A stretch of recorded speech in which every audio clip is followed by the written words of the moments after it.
मुमुक्षुओं में तो मुमुक्षुओं में, सोनगढ़ियों में तो सोनगढ़ियों में, जयपुरियों में तो जयपुरियों में, मुनिपंथियों में तो मुनिपंथियों में, हिंदुओं में तो हिंदुओं में, मुसलमानों में तो मुसलमानों। जिस वक्त भी आपको टीवी पे बुलाए तो आप जो भी बोलना है उन सबके लिए बोल सकते हैं।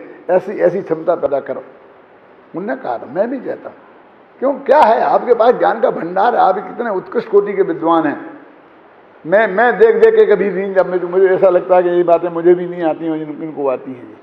इतने इतने अच्छे, इतनी अच्छी स्मृति है, एक पूरे के पूरे ग्रंथ के ग्रंथ रट लिए, तैयार कर लिए, सुना दिए, बता दिए, है ना।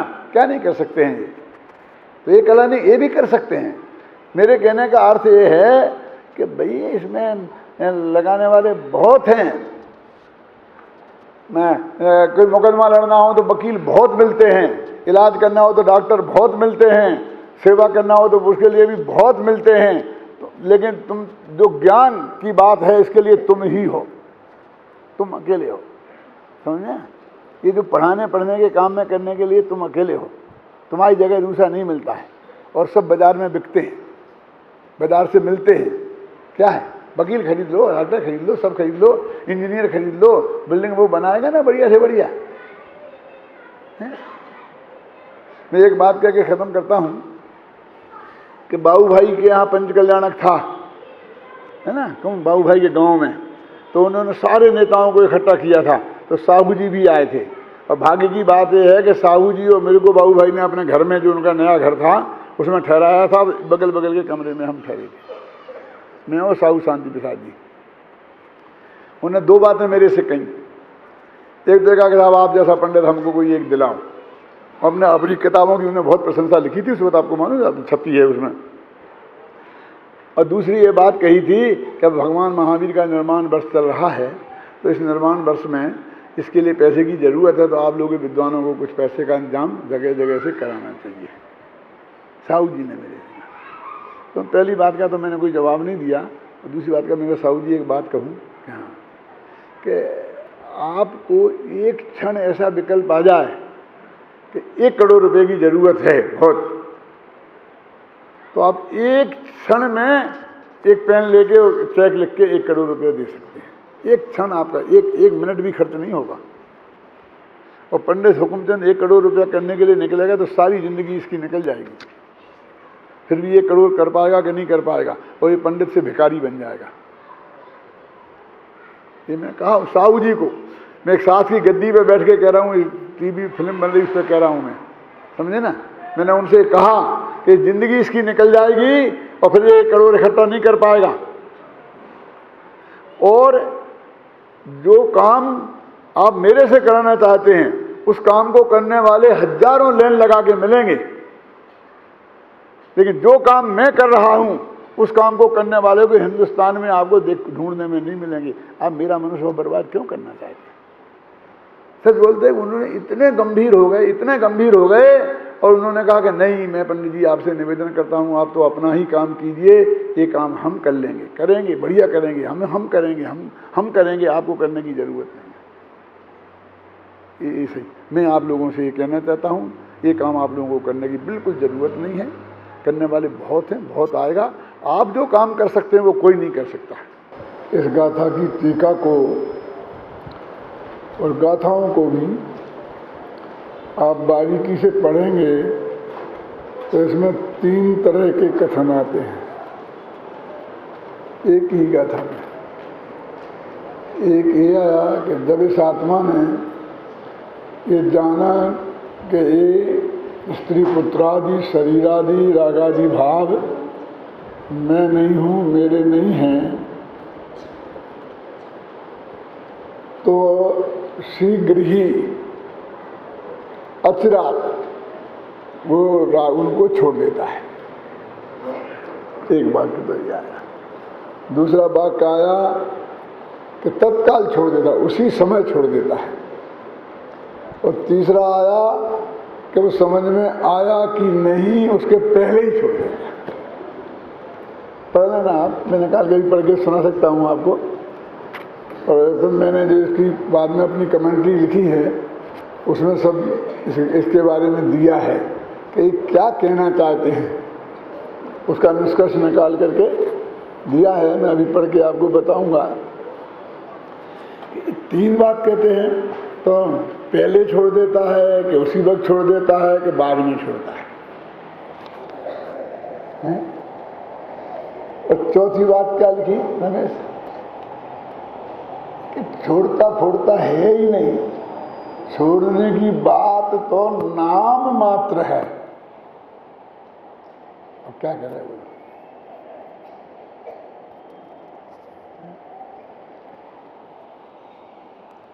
इसमें आपको लगता है कि क्या खेल है, हमको क्या समझ रखा है इनने, एक क्षण अपनी बात पर टिकते नहीं हैं। और इसका दूसरा एंगल ये भी हो सकता है कि जो बात है वो कहने के लिए आचार्य देव को कितनी परेशानी हो रही है। तो वो जो असली बात आप तक पहुंचाना चाहते हैं, ख्याल में है ना, उन पहुंचाने के लिए उन्हें शब्द नहीं मिल रहे हैं, तो वो भाव आप पकड़ लें, इसलिए शब्द बदल बदल करके वो बात कर रहे हैं। ये तो सोचने का तरीका है ना। क्या है, कुछ समझते ही नहीं है, हम सबको बुद्धू समझते हैं, कभी कुछ कभी कुछ कभी कुछ, ये भी सोच सकते हैं। क्या मैं बोलता हूँ ना, पत्नियां दो प्रकार की होती हैं, सुना होगा ना पहले आपने। नाम तो मैं उनके नहीं बता सकता हूँ, लेकिन उदाहरण से आपको समझा सकता हूँ कि जब पति दौड़ता दौड़ता शाम को घर आया तो पत्नी ने कहा, रात हो रही, जल्दी बैठो, खाना तैयार है। कहने मेरे को भूख नहीं है, मुझे नहीं खाना है। रात हो जाएगी, जल्दी बैठो ना। कहने नहीं, मुझे नहीं खाना है। पहले फोन नहीं कर सकते थे, अभी खाना कौन खाएगा? मोबाइल है, सब साधन है, समझ में नहीं आता है, हम कितना परेशान हुए हैं। और दूसरी कहती, क्यों, क्या बात है, तबीयत तो ठीक है, कहीं खा के तो नहीं आए? कहनी नहीं, तो क्या बात है, फिर वो तबीयत तो ठीक है ना। तो जो पहले प्रकार की पत्नियां हैं उन्हें मैं बोलता हूँ वे भोजन की पत्नी हैं, और दूसरे प्रकार की जो पत्नियां हैं वे पति की पत्नी हैं। क्या मतलब? तो कह, जब उनने ये कहा कि मुझे खाना नहीं है, तो उससे ये चिंता हुई कि इनकी तबीयत तो ठीक है, कहीं गड़बड़ तो नहीं हो गई है। ये तो पति की पत्नी है। भोजन का क्या होगा, इस देश में ये चिंता करने की बात है। कितने लोग हैं जो रात को भूखे ही सोते हैं, फिर पशु हैं, पक्षी हैं, मालूम क्या, कौन कौन कितने हैं। क्यों? कि भोजन का क्या होगा, ये कोई प्रॉब्लम है, ये समस्या है।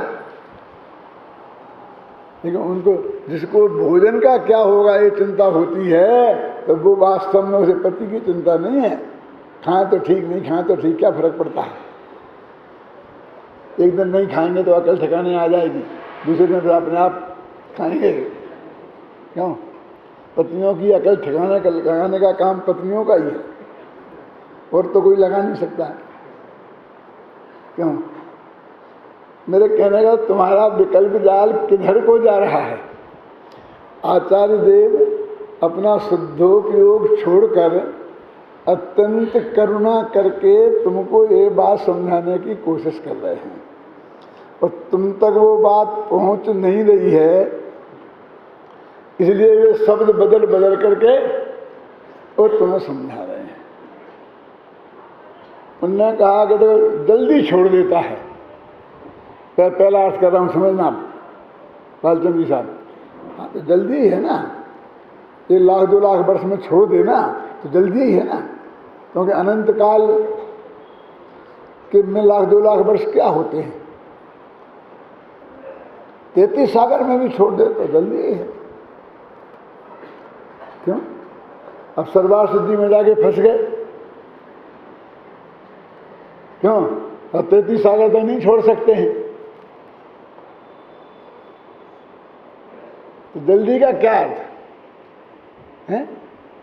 अचिरात, चिरकाल नहीं लगाएगा। तो चिरकाल का अर्थ क्या होता है? यह आत्मा चिरकाल से संसार में है भ्रम रहा, तो चिरकाल तक ही भ्रमता रहेगा तो चिरकाल का अर्थ तो अनादि और अनंत होता है, तो चिरकाल का विरुद्ध होता है अचिरकाल। तो कितने अचिरकाल हो सकते हैं? तो उन्हें ये बात पहुंची नहीं। अब ये तो लाखों वर्षों की बात करने लग जाएंगे। नहीं नहीं, बिल्कुल जल्दी, बहुत जल्दी, बहुत जल्दी। लोग कहते हैं ना कि आप लोगों को सम्मत दर्शन हो गया ना, तो आप लोग यहाँ कोई मुनि क्यों नहीं बनता, छोड़ते क्यों नहीं है? तुम्हारे अमृतचंद ने तो लिखा है कि वो जल्दी छोड़ देते, तो तुम्हारी जल्दी कब आएगी? क्यों? तो उन्होंने कहा नहीं, तत्काल।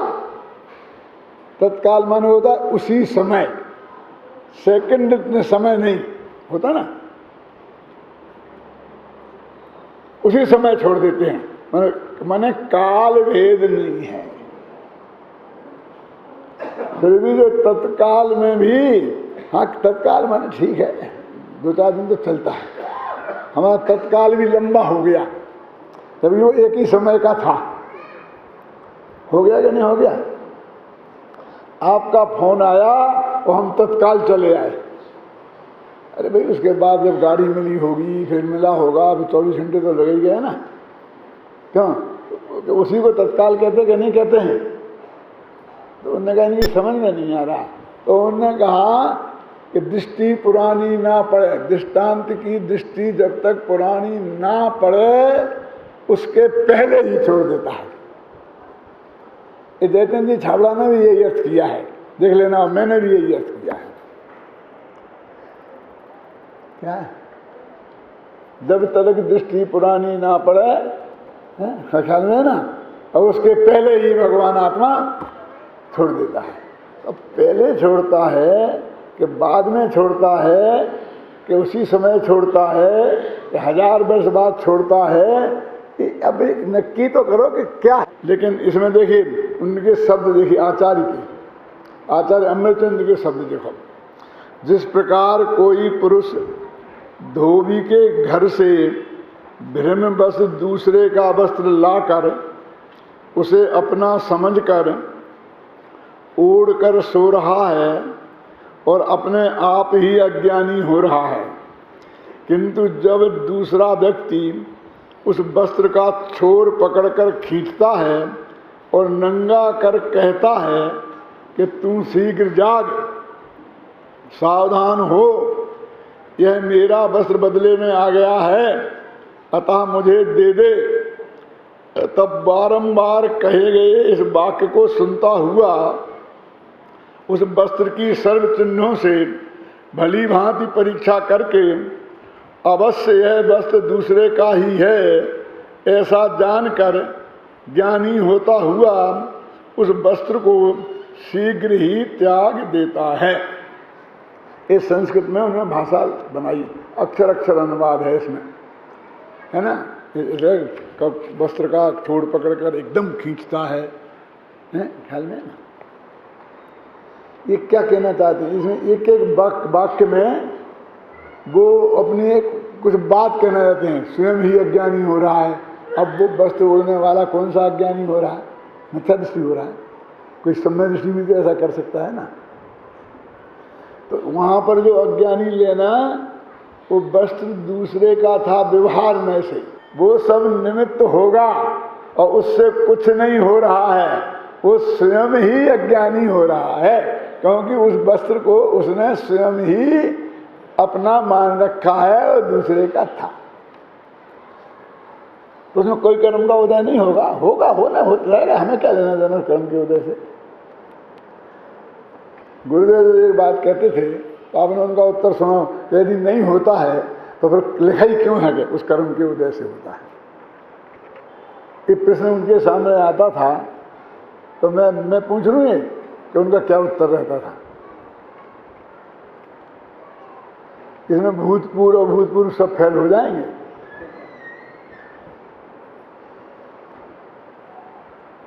निमित्त का ज्ञान कराया है, क्या कह रहे हैं कि वो निमित्त का ज्ञान कराया है कि कर्म का उदय इसमें निमित्त है। तो ये निमित्त का ज्ञान कराने की क्या जरूरत थी? जो इतने बड़ा पोथन ने तुम्हें खड़े कर दिए, समय सार के भी पहले लिख लिख कर, क्यों सचखंडागम, उस निमित्त का ज्ञान कराना इतना क्या जरूरी था? समझी कि निमित्त का ज्ञान कराया है क्या? क्यों? जो समझना, अब मैं थोड़ा न्याय शास्त्र से बताता हूँ आपको कि ये जो परिणाम हुआ है वो तो उसके ज्ञान का गेय बन रहा है। अपन कहते हैं वो सूक्ष्म है, कहते ना, और कर्म का उदय जो भी पुद्गल नहीं पर्याय है वो मूर्त है, तो इसलिए वो है स्थूल। ऐसी हमारी जगत की मान्यता है।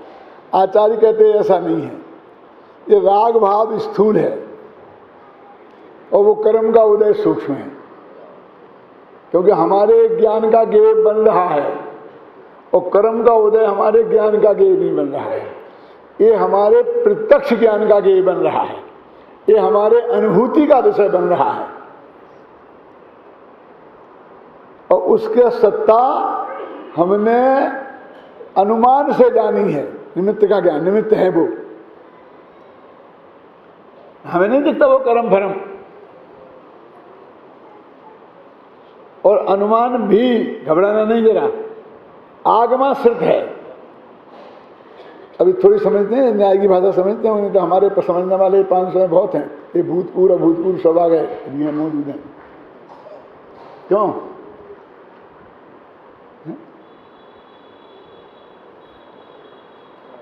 कि उसका ज्ञान कि आगम में लिखा है कि जब जब आत्मा में राग होता है तब तब नियम से चारित्र मोहिनी का उदय, मिथ्यात्व होता तो दर्शन मोहिनी का उदय नियम से होता ही है। तो ये जो व्याप्ति ज्ञान आया, समझना आप थोड़ा, ये व्याप्ति आपको कहां से मिली? वो आगम में से मिली, और आगम को नहीं माने तो व्याप्ति ज्ञान भी नहीं आपके पास है। फिर भी आप कह सकते हैं कि भैया वो बिना हो नहीं सकता है, इसलिए कर्म का उदय होगा। बात तो ऐसी है, क्यों? लेकिन होगा नहीं कहते अपन, कहते कर्म का उदय है, क्योंकि हमें उस आगम पे भरोसा है। जो ये कहता है कि नियम से कर्म का उदय होगा क्योंकि शास्त्र में लिखा, उसे आगम पे भरोसा नहीं है, होगा क्यों बोलता है ना? तो यहां तो समस्या उल्टी हो गई कि कर्म का ज्ञान कराना मुश्किल हो गया,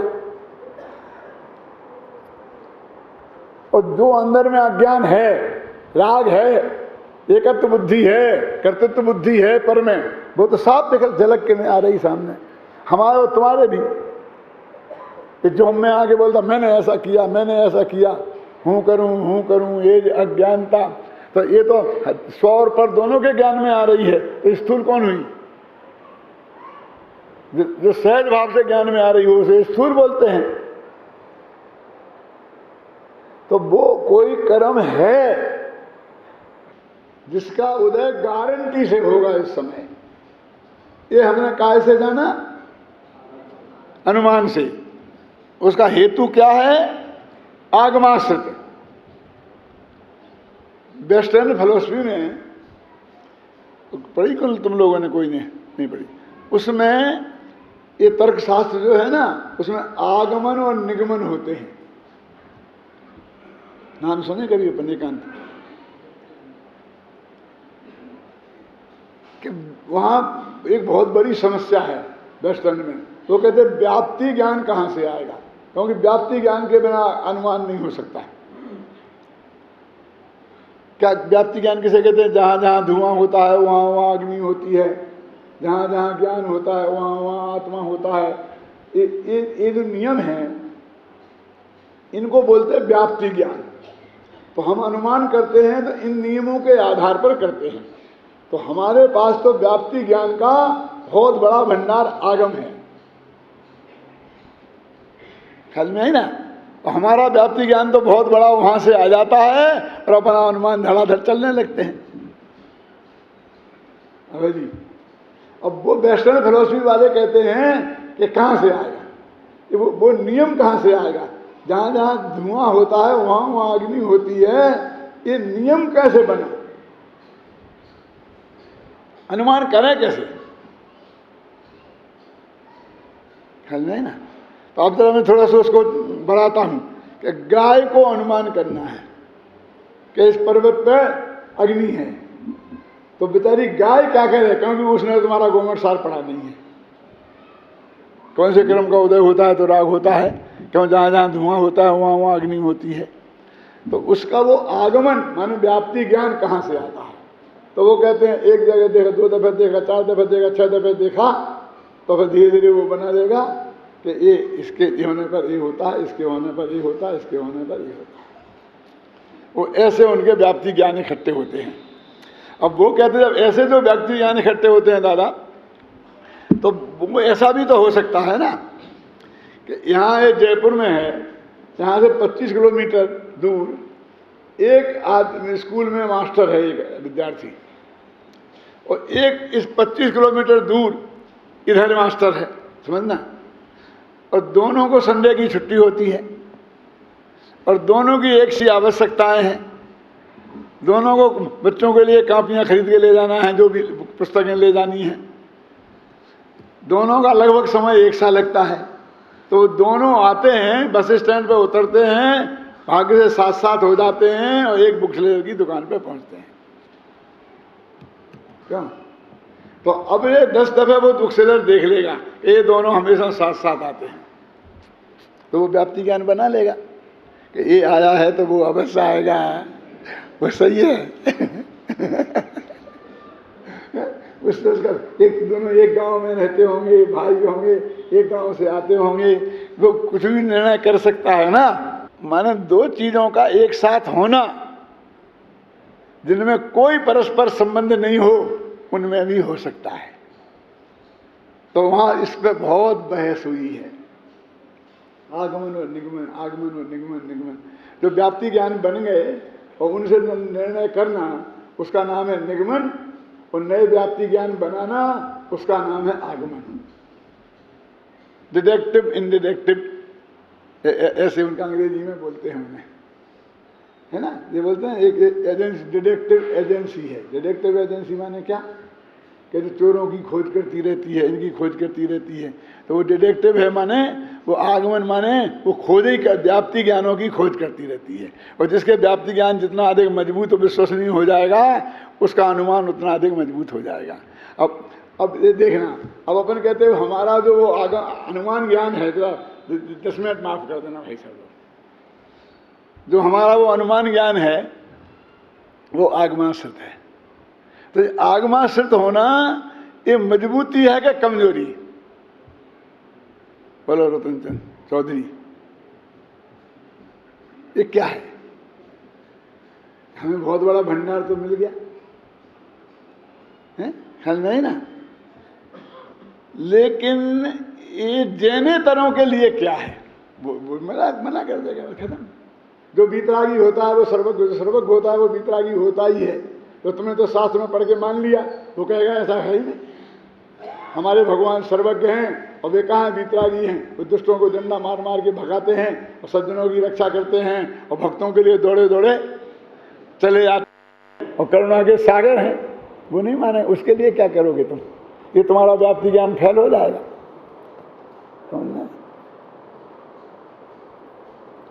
तो आगमाश्रित हेतु इसे बोलते हैं शास्त्रीय भाषा में।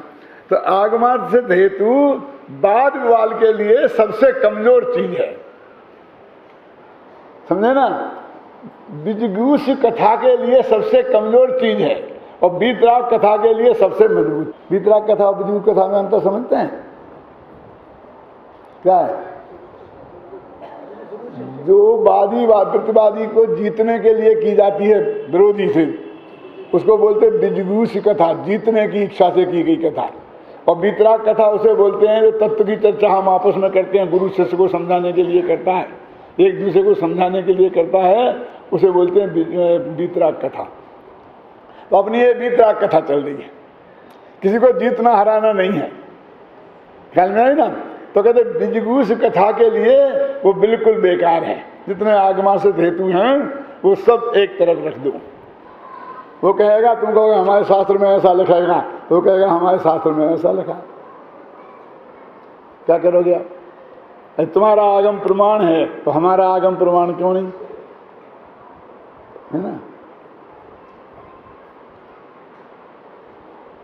इस दृष्टि से वो आगमाश्रित जो आगम के आधार पर हैं, तो वो कहते हैं कर्म का ज्ञान।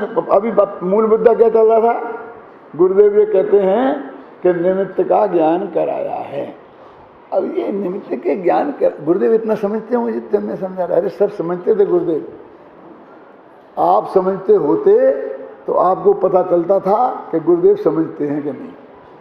अब आप नहीं समझते हैं तो उन्होंने कितनी समझदारी की बात की है उसका पता आपको नहीं लगता है। समझ में है ना? ये सब समझते थे। अब अपनी बात क्या चल रही है? निमित्त का ज्ञान काय को कराना है?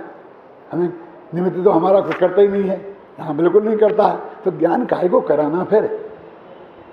कि भैया तुमने निमित्त को कर्ता मान रखा है और निमित्तों पर दोष लगाने की तुम्हारी बहुत पुरानी आदत है, और उन निमित्तों को तुम अड़ोस पड़ोस में ही खोजते रहते हो। क्या तुम इन निमित्तों को अड़ोस पड़ोस में ही खोजते रहते हो और उन पर दोष मढ़ के राग द्वेष करते रहते हो? तो हमें बताना चाहते हैं कि निमित्तोपादान दोनों से काम होता है, जहाँ दोनों से होता है। तो इस काम में तुमने स्वयं किया है, तुम स्वयं उपादान हो और कर्म का उदय निमित्त है। ये पड़ोसी कौन होता है? इसे क्यों जबरदस्ती राग द्वेष करते हो? इसके लिए निमित्त का ज्ञान। अब समझ में आया? निमित्त का ज्ञान कराया है। क्यों कराया है निमित्त का ज्ञान? असली निमित्त तो वो है, निमित्त ये नहीं है। क्या? और वास्तव में स्थिति तो ये है कि वो उसने स्वयं ही किया है। क्या? कि ये वस्त्र मेरा है, ऐसी मान्यता उसने स्वयं की है। ना तो धोबी ने करी और ना जिसका वो वस्त्र है ना उसने की और ना उस कपड़े ने की। उदाहरण इसलिए मौजूद है। समझ में है ना? अब लगाओ किस पे आरोप लगाना तुमने? किसने समझाया था? कोई गुरु ने समझाया था कि तेरा वस्त्र है? काय को गुरुओं पे दोष देते हो? तो दीदी ये जो मैं कह रहा हूँ उसमें कुछ ऐसा लगता है कि कोई नई बात बता रहा हूँ मैं? यानी वो जो वस्त्र को ओढ़ के अपने ले आया धोबी के घर से और ओढ़ के सो रहा और ये मान रहा कि मेरा है, तो ये उसका है।